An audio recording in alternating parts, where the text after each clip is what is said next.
Adewale King had everything money could buy. He owned hotels, banks, estates, farms, private schools, oil investments, and one of the largest shopping malls in West Africa. People called him King, not because it was his surname, but because his life looked like a throne built with money.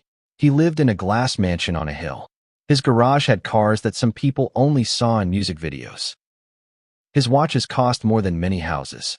His name opened doors before he even touched the handle. When Adewale walked into a room, people stood up. When he spoke, people nodded, even when they did not agree.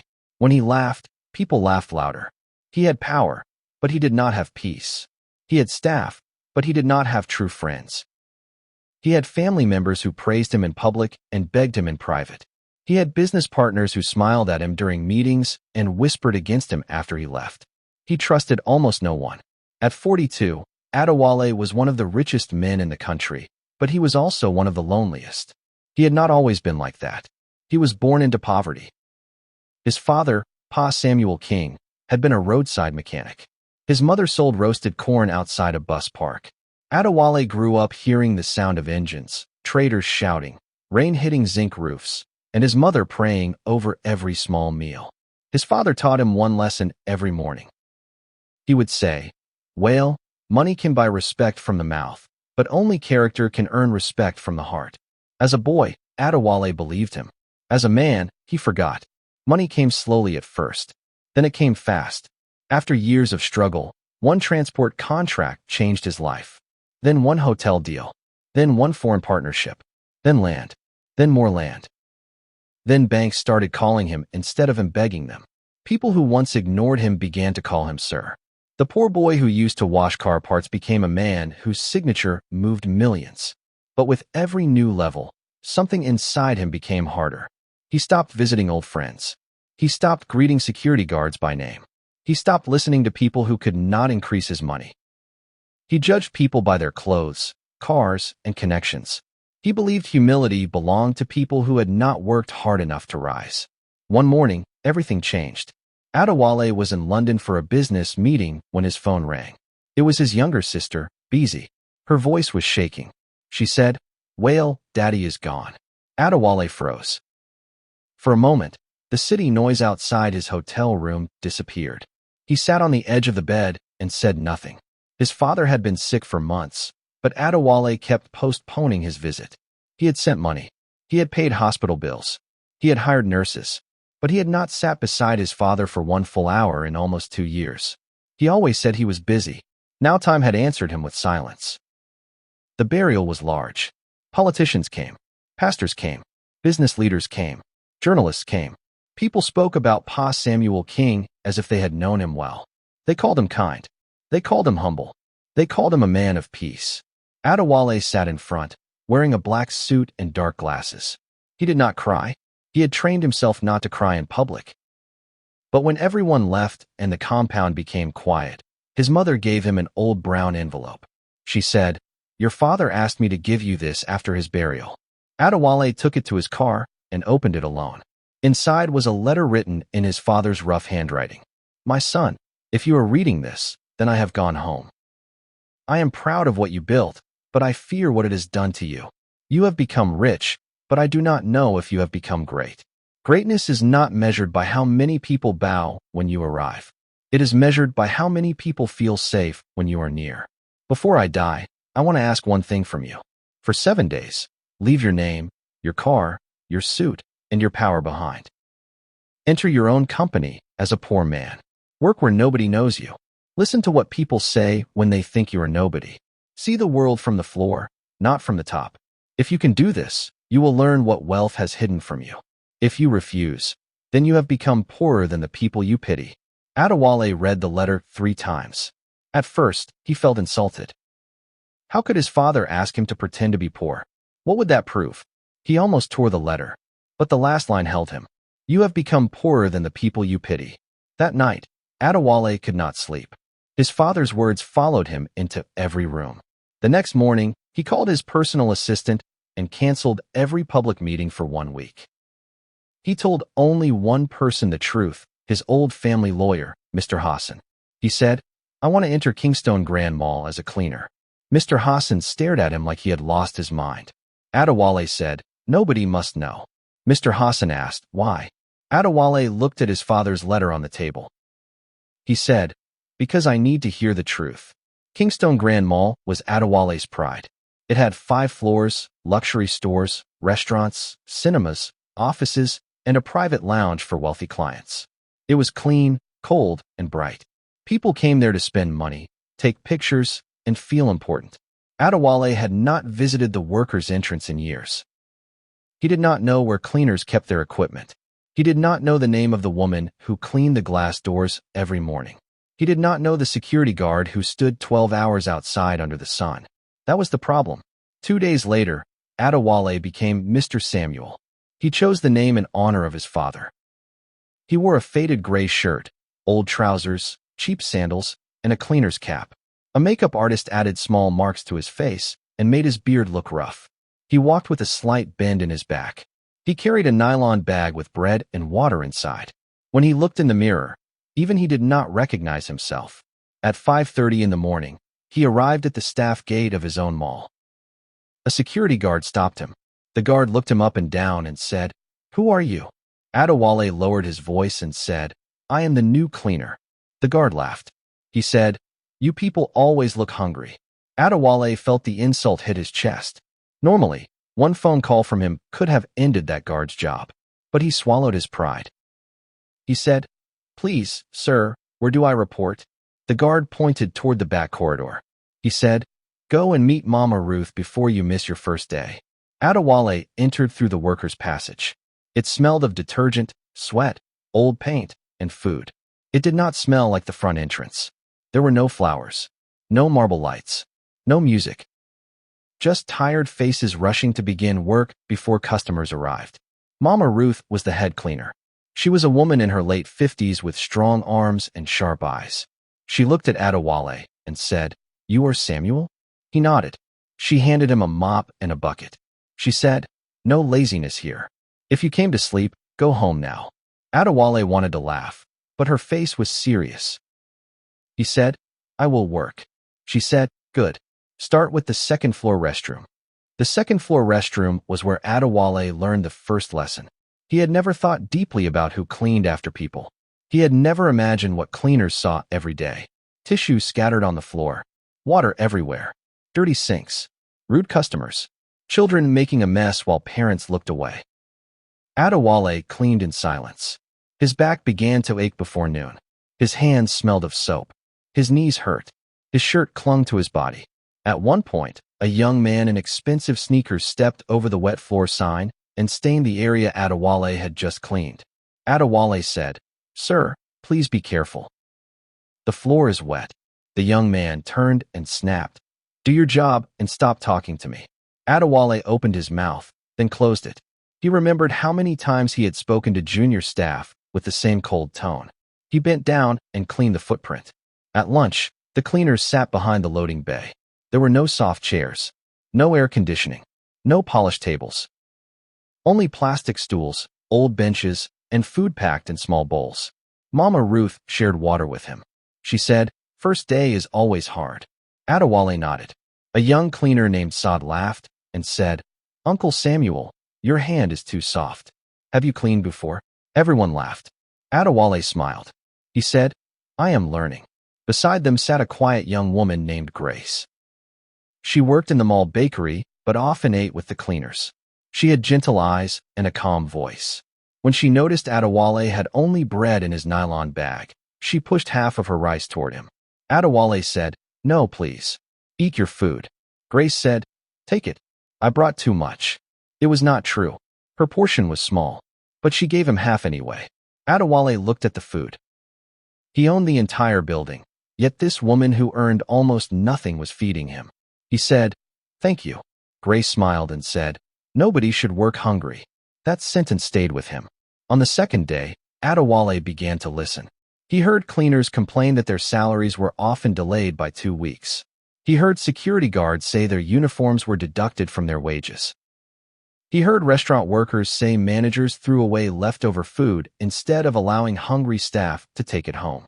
He heard that one supervisor, Mr. Collins, collected illegal payments from new workers before giving them shifts.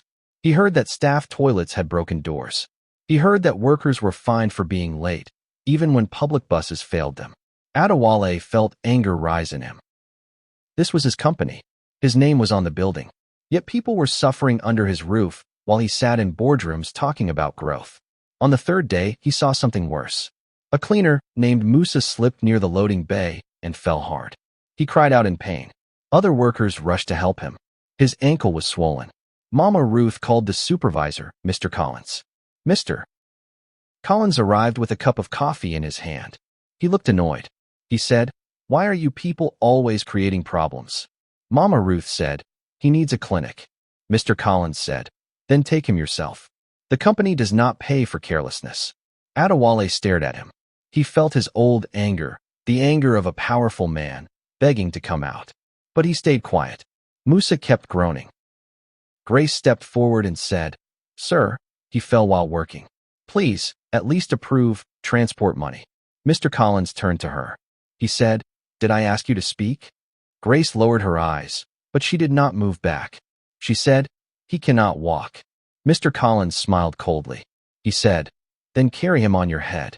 Some workers looked away. They were afraid. Adewale saw fear in their faces. Not respect. Fear. He thought of his father's letter. How many people feel safe when you are near? In that moment, Adewale knew many people in his company did not feel safe at all. That evening, after work, Grace helped Mama Ruth take Musa to a small clinic. Adewale followed them. He paid the bill quietly, but he told the nurse not to say his name. Grace noticed. She asked, "Uncle Samuel, where did you get the money?" Adewale said, "A friend owed me." Grace looked at him like she did not believe him, but she did not press. As they walked back, she said, "You are different." Adewale said, "How?" She said, "Most people who suffer talk about themselves. You watch others." Adewale did not know what to say. Grace told him she had once studied accounting at a polytechnic, but she dropped out when her mother became sick. She worked at the bakery during the day and took online classes at night when she had data. She wanted to open a small food business one day. Adewale asked, "Why do you still help people when life has not helped you much?" Grace smiled. She said, "Because pain is not a license to become wicked." Adewale stopped walking. That sentence entered him like a prayer. Pain is not a license to become wicked. He thought about his own life. He had suffered as a child. He had been insulted by rich men. He had been ignored by people with power. Then when he got power, he repeated the same cruelty in cleaner clothes. He became what once hurt him. On the fourth day, Adewale entered one of the luxury stores to clean spilled coffee. Two women stood nearby, looking at handbags. One of them held her nose and said, "Why do they allow these cleaners to pass here when customers are shopping?" The other said, "They should use back doors only." Adewale knelt to wipe the floor. He could see his reflection in the polished tiles. For years, he had walked on those tiles as the owner. Now he knelt on them as someone people did not want to see. He realized poverty did not make people invisible. Pride made others refuse to look at them. Later that afternoon, his own cousin, Femi, entered the mall. Femi managed part of Adewale's real estate business. He wore dark glasses and a fitted suit. Adewale stood near the escalator with a mop in his hand. Femi looked straight at him and did not recognize him. Then Femi's phone rang. He answered loudly. He said, "Adewale is too soft with some of these staff. If I had full control, I would cut expenses, reduce their pay, and replace anyone who complains." Adewale felt his heart harden. Femi laughed and continued. He said, "Poor people are easy to manage. Give them fear and small money." Adewale gripped the mop so tightly his fingers hurt. Femi had eaten at his table. Femi had called him brother. Femi had asked for help many times.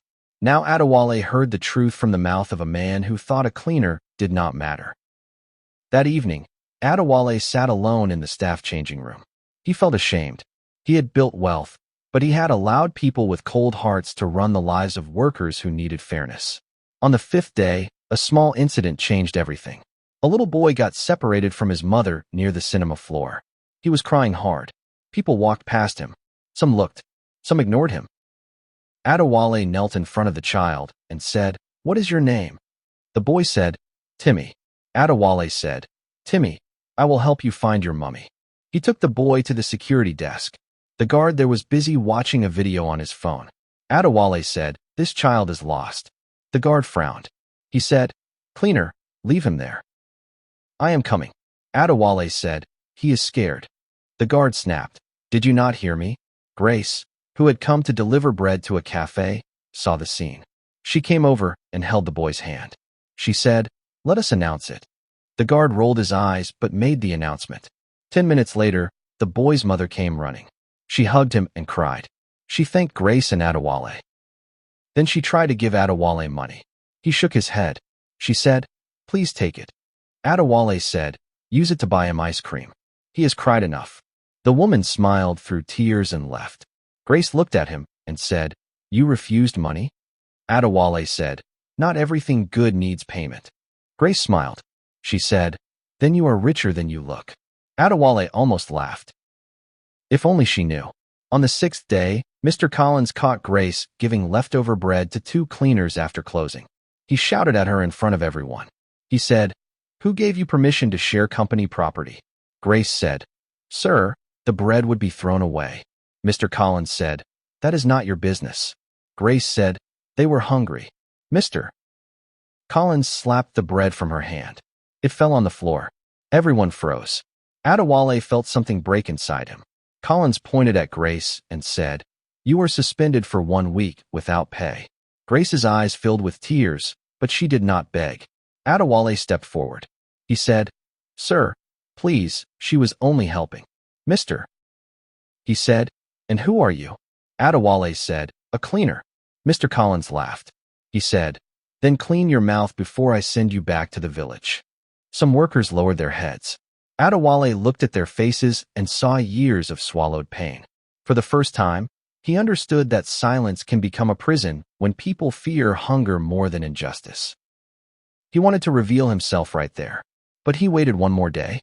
His father had asked for 7 days. On the 7th day, Adewale arrived earlier than usual. He cleaned the front entrance slowly. He greeted every worker by name. Mama Ruth, Saad, Musa, Grace, even the rude guard at the staff gate. At noon, all workers received a message. There would be an emergency staff meeting in the central hall. Everyone was confused. Staff from stores, restaurants, security, cleaning, maintenance, and management gathered near the main stage. Collins stood at the front with other managers. Femi was there too. The workers whispered. Some feared layoffs. Some feared salary cuts. Then the lights dimmed. A video screen came on. The company logo appeared. Then a voice announced, "Please welcome the chairman of Kingstone Group, Mr. Adewale King." People began clapping. They looked toward the VIP entrance. But nobody came from there. Instead, the poor cleaner they knew as Mr. Samuel walked slowly to the stage. At first, people laughed softly. They thought he had made a mistake. Collins shouted, "Samuel, get down from there." Adewale stopped at the microphone. He removed his cleaner's cap. Then he wiped part of the makeup from his face. The hall went silent. Femi leaned forward. His face changed first. Then Mr. Collins understood. Mama Ruth covered her mouth. Grace stepped back. Adewale looked across the room. He saw shock, confusion, hope. He spoke in a calm voice. "My name is Adewale King." No one moved. He continued.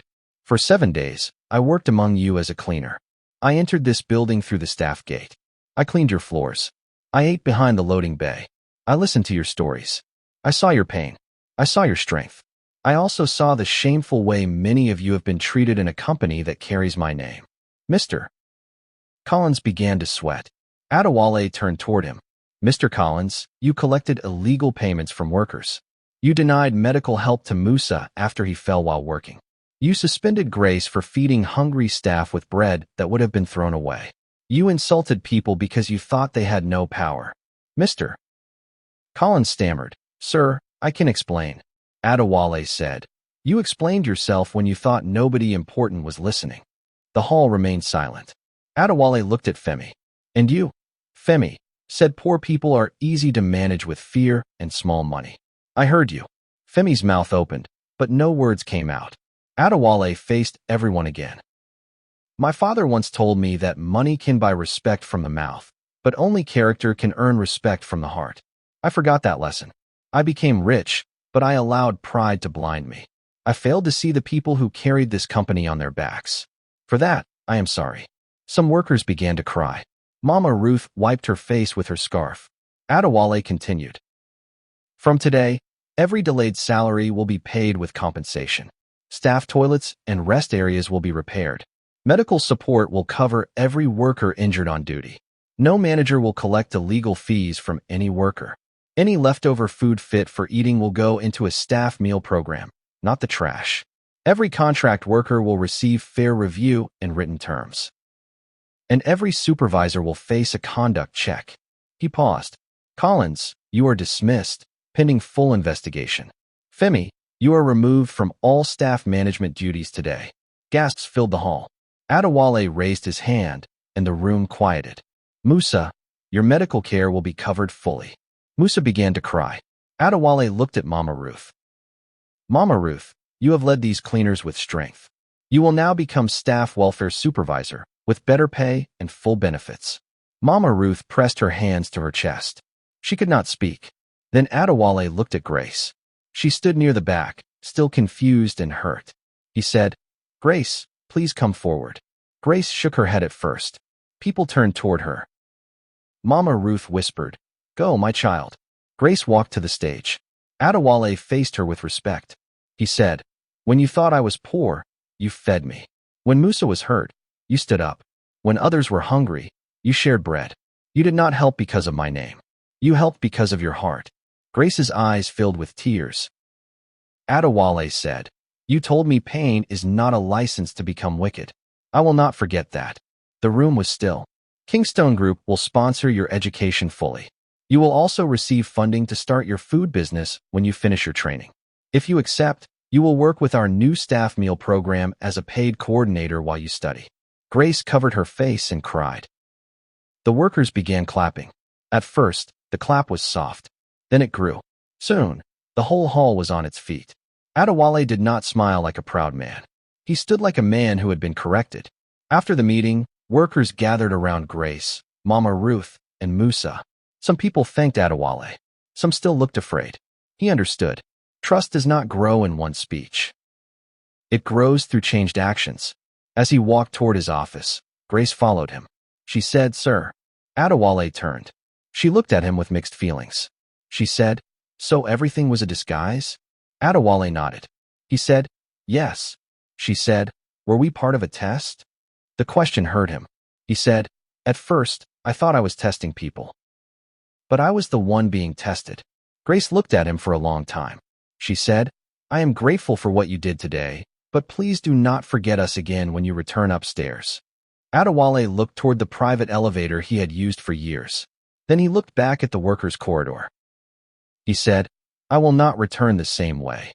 In the months that followed, people waited to see if the change was real. Many rich men make emotional speeches and return to comfort. Adewale knew that, so he changed the system. He created a direct worker complaint line managed outside the mall office. He raised wages for the lowest paid staff. He set up emergency medical support. He ordered managers to work one full day each quarter with junior staff. Some managers resigned. Adewale let them go. He visited the staff canteen every Friday. Not with cameras, not with journalists, just with a tray in his hand, sitting beside cleaners, drivers, guards, and salesgirls. The first time he did it, everyone became stiff. By the fifth time, Mama Ruth told him to move his chair because he was blocking the fan. Everyone laughed. Adewale laughed too. He had not laughed like that in years. Grace went back to school. Her food business started small, then grew into a staff meal service that later served other companies. She never treated Adewale like a god. That was why he respected her. One evening, 1 year after his disguise, Adewale visited his father's old mechanic workshop. It was closed, but the signboard was still there. Samuel King Auto Repairs. The paint was faded. The ground smelled of oil and dust. Adewale stood there with the old letter in his hand. He read the last line again. "If you refuse, then you have become poorer than the people you pity." This time, he smiled with tears in his eyes. He whispered, "Daddy, I understand now." Adewale remained wealthy. His houses did not disappear. His cars did not vanish. His business did not shrink. But his heart changed. He no longer saw money as proof that he was better than others. He saw it as a tool that could either build people or crush them. He learned that the cleaner who bows to greet you may have more honor than the executive who shakes your hand.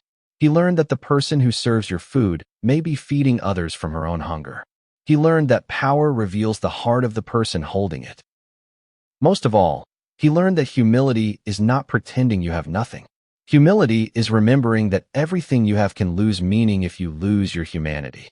Years later, when people told the story of Adewale King, they still spoke about his money. They still spoke about his mall. But the workers told a different story.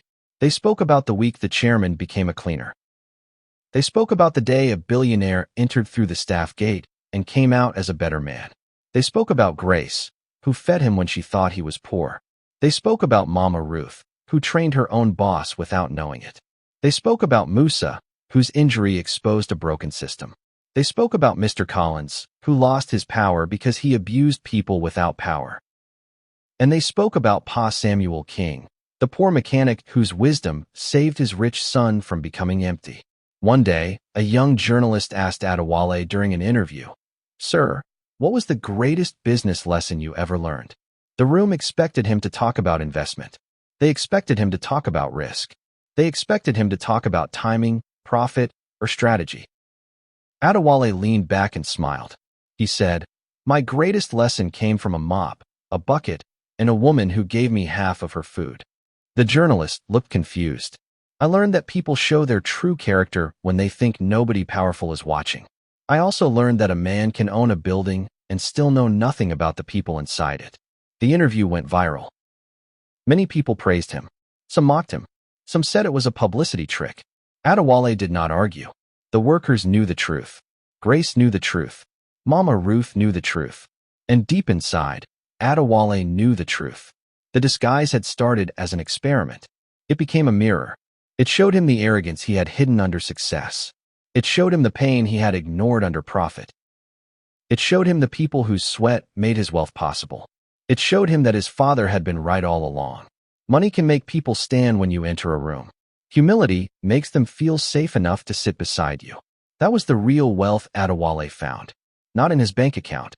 Not in his buildings. Not in his name. He found it in the staff gate.